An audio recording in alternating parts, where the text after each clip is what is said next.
Hello everyone! Ayan, kumusta po sa inyong lahat? So for today's video ay tara at samahan niyo po mag-init itong ating mga leftover food na galing pang birthday yan. So meron po tayo dyan na crispy pork.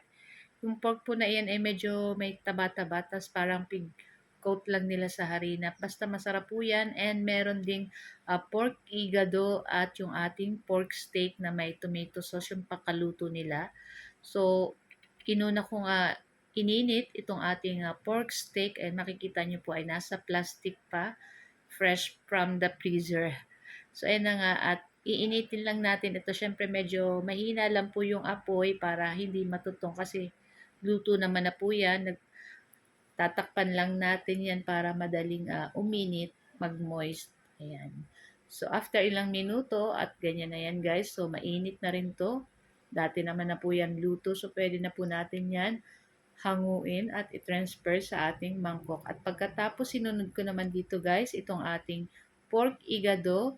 Ayan, medyo matigas-tigas pa ng konti itong ating pork igado. Pero okay lang yan, tatakpan lang natin at lulutuin lang natin, iinitin lang natin sa mahinang apoy. Ayan, so makikita nyo, mainit na po yan.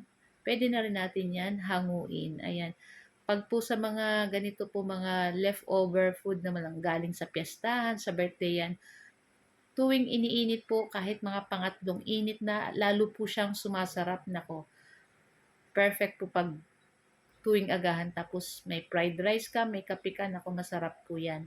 So pagkatapos ng ating pork igado, ininit ko rin itong ating crispy pork. Ayan, kita nyo guys, mga parang sa taba-taba siya.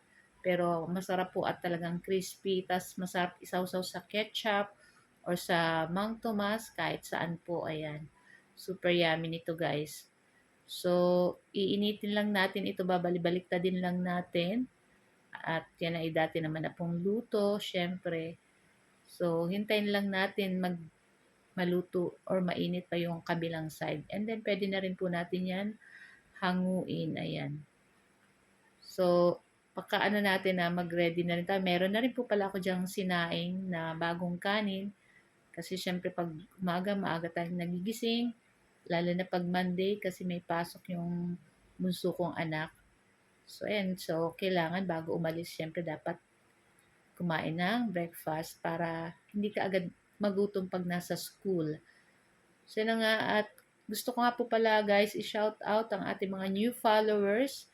Ayan, welcome po sa page ng Mamshi and Three Sons and sa ating mga friends and followers na lagi pong nanonood ng ating mga video at laging nagko-comment. Thank you so much po sa inyong lahat. God bless you all. So, ayan na nga at ready na rin po kaming kumain ng aming breakfast at ayan at nainit na natin lahat yung ating leftover food. So guys, ito lang po ang ating video. Thank you for watching and once again, thank you very much sa ating birthday celebrant. So guys, thank you. Bye.